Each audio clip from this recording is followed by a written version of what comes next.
Hello class, welcome है आप सभी का। Thomas Stearns Eliot. आज इस लेसन में हम कवर करेंगे वन लाइनर वे में। वन लाइनर्स पॉइंट्स 50 समथिंग हमको मिलेंगे इस लेसन में। और इनका जो लाइफ स्पैन है 1888 to 1965। Famous poet, author, critic. तो ये सारे पॉइंट्स हमको मिलेंगे। इनके जो इंपॉर्टेंट वर्क हैं: the family reunion, the cocktail party, the murder in cathedral, the wasteland, wasteland के 5 पार्ट्स। और बिल्कुल जहाँ से हमारे क्वेश्चंस आते हैं बस वही पॉइंट्स वन लाइनर वे में हमको मिलेंगे। अपार्ट फ्रॉम दिस इनकी बायोग्राफी से रिलेटेड 50 to 60 पॉइंट्स का लेसन मैं अलग बनाई हूँ एंड इनका एमसीक्यूज भी बन चुका है। तो आज ये और ये 3 वीडियोज़ आपको टीएस इलियट से कोई क्वेश्चंस आपके बाहर नहीं जाएंगे। तो देख लेते हैं हमारा first question. First is Helen Gardner wrote a book on Eliot, name the book. इन्होंने जो वर्क लिखे इट इज़ इम्पॉर्टेंट, बट जो इनके लिए वर्क लिखे गए वो भी इम्पॉर्टेंट हो जाते हैं। The art of TS Eliot, ये वर्क लिखा गया इनके लिए। हेलेन गार्डनर इसके राइटर है। बस ये 2 नाम हमें याद रखना है। Which poet's epitaph reads the communication of the dead is tongued with fire beyond the language of the living. In my beginning is my end in my end is my beginning. ये line important है और ये ली गई है from 4 quarters East Coker by T.S.. Eliot. In my beginning is my end in my end is my beginning, T S. Eliot से quotations है famous. Who is the author of the book Ezra Pound, his metric and poetry. तो Ezra Pound से बहुत ज़्यादा प्रभावित थे। इन्होंने अपना वेस्टलैंड जो वर्क है वो भी एजरा पाउंड जी को ही डेडिकेट किया है। तो ये ही इन्होंने टी.एस. इलियट ने इनके लिए बुक लिखी थी, Ezra Pound, his metric and poetry. Eliot's first wife was Vivian. He was separated from her in 1932. She suffered from mental illness. So first wife Vivian and mental illness से suffer करी थी। Then on January 10, 1957, Eliot married Valerie Fletcher. ये again ये 2 नाम याद रखना है हमें, एक Vivienne and then Valerie Fletcher. She worked for him for 8 years and where did she work? Faber and Faber जो पब्लिशिंग हाउस है उसमें ये वर्क करती थी वेलरी फ्लेचर, जिनसे उन्होंने सेकंड मैरिज किया था। This play is about the sin of parents and expiation by their successor, name the play. Family reunion जो उनका प्ले है is about the sin of parents and expiations by their successors. Next इनका जो play से question बन रहा है, which play deals with the questions of mutual understanding of husband wife, cocktail party. तो इनके प्ले, इनके जो वर्क हैं यहाँ पे सरफेस पर आ रहे हैं questions. The family reunion, the cocktail party, important work है। Dry bones can harm no one, in which part of the wasteland does this line appear? Wasteland से क्वेश्चन ज़रूर आएंगे अगर टी.एस. इलियट है आपके सिलेबस में, इंपॉर्टेंट हो जाते हैं क्योंकि व्हाट द थंडर सेड। तो देख लेंगे कि वेस्टलैंड जो पोयम है इसके 5 पार्ट्स हैं, 5 सेक्शन है। तो ये जो व्हाट द थंडर सेड है ये 5th सेक्शन है। इससे क्वेश्चन, इनके जो 5 सेक्शन के नाम हमें पता होना चाहिए, प्लस वो कौन सा फर्स्ट पे, वो फर्स्ट पे ही रखना है हमको। उसका सीरियल भी होता है, कौन सा फर्स्ट है and which one is second, which one is third. Okay, so ये what the thunder said is 5th part of the waste land, publish हुई थी ये 1922 में। नेक्स्ट क्वेश्चन, दत्ता दयादवम दमयता शांति शांति शांति are the words use by Eliot, of which language are these words are Sanskrit. तो ये जो लाइन्स है ना वेस्टलैंड में यूज़ की थी इन्होंने, संस्कृत की लाइन है, टी.एस. इलियट ने यूज़ की थी। In the waste land the Himalayas are said to be Himavant. Himalaya का जिक्र है तो उसको हिमवंत करके कहा गया है। Eliot was awarded a Sheldon Travelling Fellowship in 1914. He planned to travel on the continent, then to take up residence at Merton College, Oxford, to write his thesis. He was writing his thesis on F.H. Bradley. देखो ये बिल्कुल to the point question बन रहे हैं इनकी biography से। ठीक है, क्या क्या इनको अवार्ड मिले, फिर थीसिस लिख रहे हैं, जा रहे हैं कहीं ट्रैवलिंग, ये क्वेश्चन बनते हैं। तो वही है, तो इनको फेलोशिप मिली थी travelling in 1914। Plan to travel किया इन्होंने कॉन्टिनेंट्स के लिए एंड पहुँचे कहाँ, ये मर्टन कॉलेज ऑक्सफोर्ड, वहाँ पे इन्होंने थीसिस लिखी थी F.H. ब्रैडले पर। He went to Marburg Germany, ये नाम आ जाएगा। फिर यहाँ भी रेसिडेंट किया मर्टन कॉलेज ऑक्सफोर्ड से and then Marburg Germany for a summer program in philosophy, but left after 2 weeks after because war was imminent. When did he go to Marburg, कब गए थे Germany? in July 1914. Who introduced Eliot to Ezra Pound? ये important question है कि Ezra Pound से इतने प्रभावित थे, तो एजरा पाउंड को इनको इंट्रोड्यूस किसने किया था, मतलब कौन था जो इनके सामने एजरा पाउंड को लेकर आया था? Who became the most influential literary influence in his life? Conrad Aiken. Important है ये, कॉनरेड एइकन जो थे इन्होंने मिलवाया था इलियड को एजरा पाउंड से। CIF London documents French. This line is from the wasteland. What is CIF? तो ये अगेन द वेस्टलैंड में ये वर्ड हमको मिलेगा CIF। ऐसे भी क्वेश्चन बन जाए कहाँ है तो वेस्टलैंड में, तो इसका फुल फॉर्म पूछ रहा है cost insurance and freight. Next quotation से क्वेश्चन आ रहा है when the human engine waits like a taxi throbbing waiting. तो ह्यूमन इंजन किसके लिए वर्ड यूज हुआ है? ये जो कोटेशन है वेस्टलैंड की है, और ह्यूमन इंजन जो वर्ड है टाइपिस गर्ल के लिए यूज हुआ है। Exploring hands encounter no defence, which part of the wasteland does this line appear? The fire sermon. Again quotation है फायर द वेस्टलैंड की है, और वेस्टलैंड में किस पार्ट की है? Fire sermon. Fire sermon is the third part of the wasteland. Okay, so exploring hands encounter no defense, quotations from the wasteland, the fire sermon. Eliot's father suffered the guilt of not having become what? A clergyman. इनके grandfather clergyman थे और इनके father को बड़ा सफ़र करते थे, इस guilt था उनके मन में कि वो नहीं बन पाए थे clergyman. In this year Eliot became a British subject. He was also confirmed in the Anglican church during this year. कौन से साल में ये मतलब ब्रिटिश के फेमस बन गए थे, ब्रिटिश सब्जेक्ट, और एंजेलिक चर्च में इनको कन्फर्म प्लेस मिल गया था, मेंबरशिप। 1927 का समय है ये। Eliot received a solid classical education at Smith Academy in Saint Louis place है ये। ओके, इस प्लेस पर स्मिथ एकेडमी थी और वहाँ पे इन्होंने क्लासिकल एजुकेशन रिसीव किया था। क्लासिकल एजुकेशन रिसीव किया है, यस किया है, कहाँ किया है? स्मिथ एकेडमी कहाँ है? सेंट लुइस में। In preparation for his entrance to Harvard in 1906 Eliot attended Milton Academy in. तो जब ये एंट्रेंस की प्रिपरेशन कर रहे थे हार्वर्ड में 1906 में, तो एंट्रेंस इनको एंट्री कहाँ चाहिए थी? हार्वर्ड में। तो उसके लिए ये प्रिपरेशन कर रहे थे 1906 में, और इन्होंने क्या अटेंड किया था उस समय? मैसाचुसेट्स में मिल्टन एकेडमी यूज़ की थी इन्होंने। Eliot followed the lead of Arthur Symons the symbolist movement in literature. ये एक मूवमेंट है Arthur Symons, symbolist movement, lead किया इन्होंने इसको, ठीक है, फॉलो किया। He read the French symbolist, one French symbolist was his favourite, what is his name? अब यहाँ से हमको ये भी पॉइंट कैच करना है, क्या कभी इन्होंने ऐसा कोई मूवमेंट ज्वाइन किया था? कौन सा था? फ्रेंच कोई मूवमेंट ज्वाइन किया था, हाँ, उसमें ये थे, इनको इनसे ज़्यादा ये ज़्यादा प्रभावित हुए थे, ज्यूल्स ला फॉर्ग। ओके, ऐसे क्वेश्चन बनते हैं। हमें इसी पॉइंट से हम खुद से भी कितने सारे समझ ले, इसी को अच्छे से समझ लें, ऐसे कहीं से भी क्वेश्चन बन सकता है। Eliot is indebted to two works, The Golden Bough and the author is Adonis Attis Osiris। ठीक है, ये जो इंडेप्टेड मीन्स इन्होंने इन टू वर्क्स से इन्फ्लुएंस हुए, सोर्स लिया, द गोल्डन बो, और दूसरा जो वर्क है एडोनिस एटिस ऑसोरिस, ये इसका आंसर हो जाएगा। What is the meaning of il miglior fabbro? ये जो वर्ड है इसका मीनिंग है द बेटर क्राफ्टमैन, और ये जो वर्ड यूज़ किया गया है द वेस्टलैंड में ही यूज़ किया गया है। Title a game of chess, ये जो अ गेम ऑफ चेस है again it is a part of wasteland. मैंने आपको बताया वेस्टलैंड का एक 5 सेक्शन है, तो उसमें से ये सेकंड सेक्शन है अ गेम ऑफ चेस। तो ये जो टाइटल लिया कहाँ से था इन्होंने? थॉमस मिडल्टन का जो प्ले था उससे। Eliot's grandfather was a Unitarian clergy man whose religious zeal brought him to St. Louis in 1834। What is the name of Eliot's grandfather? William Greenleaf Eliot. तो ये बन जाएंगे क्वेश्चन, क्लर्जी मैन थे इनके ग्रैंडफादर, और इनके फादर नहीं बन पाए थे, वो भी हमको इसमें पॉइंट याद रखना है। क्लर्जी मैन नहीं बन पाए थे तो उनको गिल्ट रहता है life time. Next question, When and from where did Eliot's ancestors migrate to America? America में आ गए थे इनके ancestors, आए कहाँ से थे?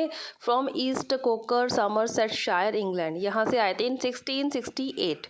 In 1900 Eliot won a gold medal for Latin, Latin के लिए उन्होंने जीता था gold medal। In which university did Eliot pursue a course of studies in language and literature, the classics, German, French, English? ये हमने पढ़ा है हार्वर्ड यूनिवर्सिटी में इन्होंने एडमिशन लिया था ये सब सीखने के लिए, और उससे पहले इन्होंने मिल्टन एकेडमी भी ज्वाइन किया था इससे जस्ट पहले, जब ये एंट्रेंस की प्रिपरेशन कर रहे थे मैसाचुसेट्स में। Eliot was much influenced by his two teacher, one of them was George Santayana and the next one is, मतलब ये अपनी लाइफ में जो 2 टीचर्स थे ज़्यादा इन्फ्लुएंस थे, तो one name is George Santayana and second is Irving Babbitt. बिल्कुल फैक्ट टू फैक्ट हम देख रहे हैं, जहाँ से एग्जाम में क्वेश्चन आते हैं, हम आगे पीछे कोई कहानियाँ नहीं देख रहे हैं इनकी, बस ये जो है फैक्ट जो बनते हैं हमारे वहीं से। Next is the reading of Arthur Symons the symbolist movement in literature created his interest in the poetry of Laforgue, a French symbolist. Again ये नाम आ गया बार बार कि जो इन्होंने द सिम्बॉलिस्ट मूवमेंट ज्वाइन किया था, ठीक है, आर्थर साइमंस जो थे उसमें लीडर, तो उसमें ये जो है ना एक फ्रेंच सिम्बॉलिस्ट थे लाफर्ग, उससे ये प्रभावित हुए थे। ये कनेक्शन इनका याद रखना। When did Eliot get his degree of graduation in 1910 from Harvard. तो हार्वर्ड यूनिवर्सिटी का क्वेश्चन बन रहा है बार बार, इन्होंने वहीं से एजुकेशन ली है, ग्रेजुएशन 1910 में वहीं से इन्होंने किया है। Who injured his own reputation by calling Eliot a minor poet of 20th century. तो इन्होंने खुद की ही रेपुटेशन को इंजर्ड कर लिया था, अपने ही इंसल्ट करा ली इनको बोल के माइनर पोइट, ठीक है, 20th सेंचुरी का माइनर पोइट इलियट को किसने बोला, ये है point, David डाइचस।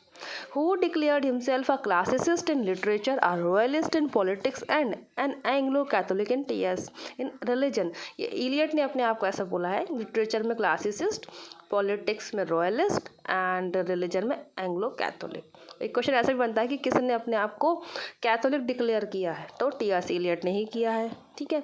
English poetry would have had no future without the invaluable work done by Elliot.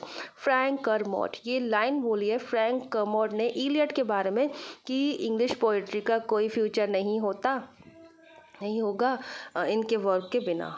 Okay, Eliot dominated the literary scene and came to be known as the pope of Russell Square. इनको ये भी कहा जाता है dominated the literary scene, जैसे कि उन्होंने किया है सीन्स को। क्रिटिक भी रहे हैं, उनका क्रिटिक से रिलेटेड क्वेश्चन भी मिलेंगे हमको। अभी तो हम उनके ड्रामा से रिलेटेड आ गया, the family reunion. Amy complains and accused her sister Agatha. तो ये जो एमी और अगाथा है, ये 2 इंपॉर्टेंट कैरेक्टर हैं इन फैमिली रीयूनियन के। ओके, अब क्या कह रही हैं ये एमी अपनी सिस्टर से, अगाथा से, 35 years ago you took my husband from me and now you take my son। तो ये लाइन बहुत फेमस इंपॉर्टेंट है, the family in family reunion की है by T.S.. Eliot. Who has used the Greek Orestes myth and the Greek conception of the Furies as the basis of his play। The family reunion जो इनका work है students, तो इसमें इन्होंने ये Greek ऑरेस्टस myth जो होते हैं, ग्रीक मिथ का यूज़ किया है, ग्रीक कॉन्सेप्शंस को ऐड किया है। The family reunion is poetic play. Murder in cathedral refers to the murder of the archbishop who is. तो मर्डर इन द कैथेड्रल में मर्डर किसका हो रहा है, आर्क बिशप का हो रहा है। कौन है वो, Thomas baked of Canterbury. Thomas baked मतलब सेंट थे वो एक, है ना, कैंटरबरी में, उनका मर्डर है cathedral. The 4 knights and the 4 tempters appear in. तो ये जो है कुछ कैरेक्टर्स कह लो या कुछ concept, the 4 knights and the 4 tempters appear होते हैं मर्डर इन कैथेड्रल में। टी.एस. इलियट का वर्क है ये। Next line, Edward Lavinia, Edward Peter Quilpe, Celia Coplestone, Julia Alex and the guardians appear in. ये नेम है कैरेक्टर्स के, character हमें मिलेंगे कहाँ, द कॉकटेल पार्टी में। एज इट इज़ इसको पढ़ लें एक बार कि ये हमें इंपॉर्टेंट कैरेक्टर हैं द कॉकटेल पार्टी की। The plot of the cocktail party is based on Alcestis by Euripides. तो ये जो वर्क है एल्सेस्टिस इनका, उससे ये प्लॉट इन्होंने इस पर बेस्ड है। Eliot's the wasteland is dedicated to Ezra Pound. बहुत ही फेमस क्वेश्चन है और इजी है, इंपॉर्टेंट है। एजरा पाउंड को उन्होंने अपना वेस्टलैंड जो है डेडिकेट किया था। Which poem was written during the autumn of 1921 in Lausanne, Switzerland and first published in serial from in the Criterion in October and November 1922, the waste land. इनकी जो पोएम है ये इन्होंने लिखी थी ऑटम में, ड्यूरिंग द ऑटम सीजन 1921 में, इस प्लेस पे लॉसान। क्योंकि लिखे हैं ना ये प्लेस, इसलिए लिखे हैं क्योंकि क्वेश्चंस आते हैं, नहीं तो नहीं होते यहाँ। फर्स्ट पब्लिश हुआ था सीरियल में, सीरियली फॉर्म में, द क्राइटेरियन, ये इंपॉर्टेंट है। अक्टूबर में पब्लिश हुआ था 1922 में, अक्टूबर नवंबर में, द वेस्टलैंड ये वर्क है इनका। Eliot has expressed his view on the impersonality of poetry and the poetic process in his essay entitled. Essayist भी रहे ये, जो देखो जो वर्क मिले समझ जाओ ये वो भी हैं। पोएम मिले तो पोएट भी रहे, ऐसे मिले तो एसेइस्ट हैं, क्रिटिक वर्क है तो क्रिटिसाइज किया है तो क्रिटिक हो गए, और ये हैं ये सारे, तो अब ये कोई बताए पढ़ाने वाला तो आप खुद से भी समझ सकते हो ना कि ये है। तो ये इनका जो ऐसे है एक्सप्रेस करता है इनका view on the impersonality of poetry. ठीक है, पोएट्री में पर्सनल नहीं होता है, पर्सनल जैसा कुछ नहीं होता, ये ऐसा बताते हैं इनके ये व्यू हैं। तो इन्होंने इस ऐसे में अपनी ये बात रखी है अपने इस वर्क में, tradition and the individual talent. Okay, 1919 ये वर्क है published. According to Eliot, perfect poetry can be produced only when there is unification of sensibility. तो ये एज इट इज़ ही हम समझ लेंगे, परफेक्ट पोइट्री कब प्रोड्यूस होगी, जब सेंसिबिलिटी का यूनिफिकेशन होगा, sense. No poet no artist of any sort has his complete meaning alone.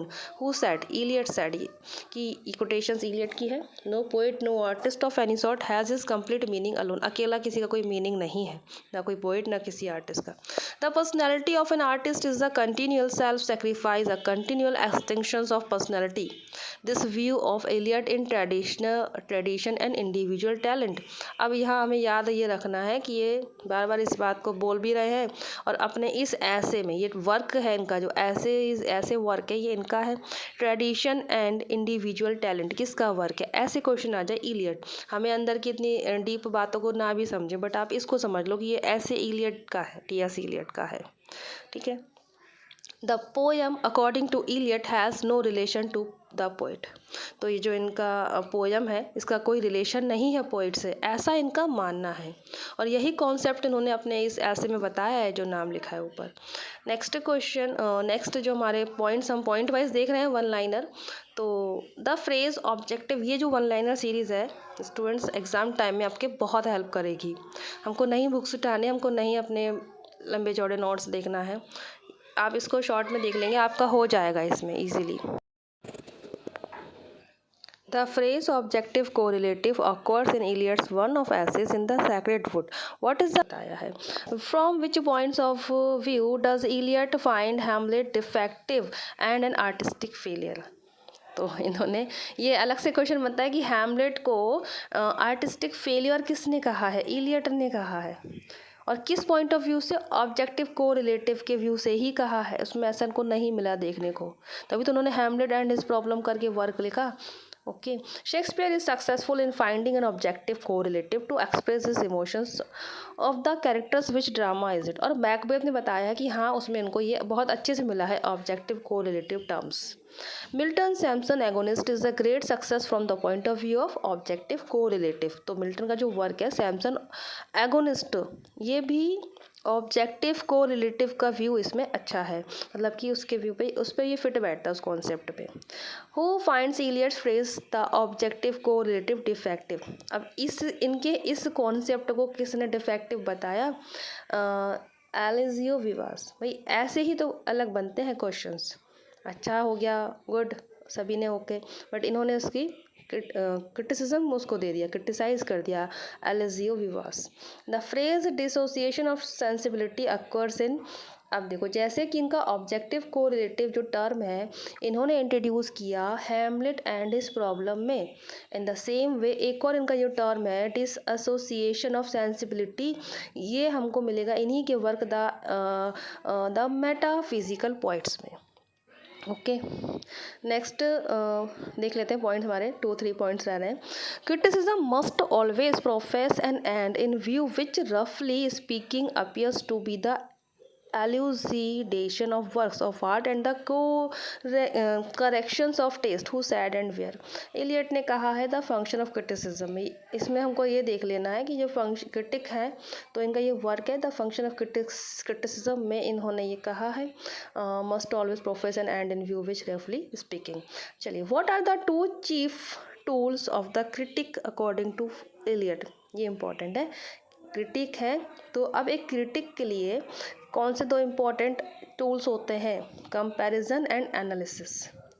ये 2 करना है, कंपेयर करेंगे वर्क को, एनालिसिस करेंगे तो अच्छे से किसी भी वर्क को वो क्रिटिसाइज कर पाएंगे जो क्रिटिक होते हैं। तो ये 2 चीफ टूल बताए हैं two comparison and analysis by T.S.. Eliot. And आज का लास्ट पॉइंट है ये, the function of literary criticism is to promote the understanding and enjoyment of literature who said and where. तो ये भी इन्होंने इसमें ही कहा है, इलियट्स ने, द फ्रंटियर्स ऑफ क्रिटिसिज्म में। और ये जो है ना, to promote the understanding and enjoyment of literature, ये आपको कोटेशन याद रखनी है इसमें, to promote the understanding and enjoyment of literature.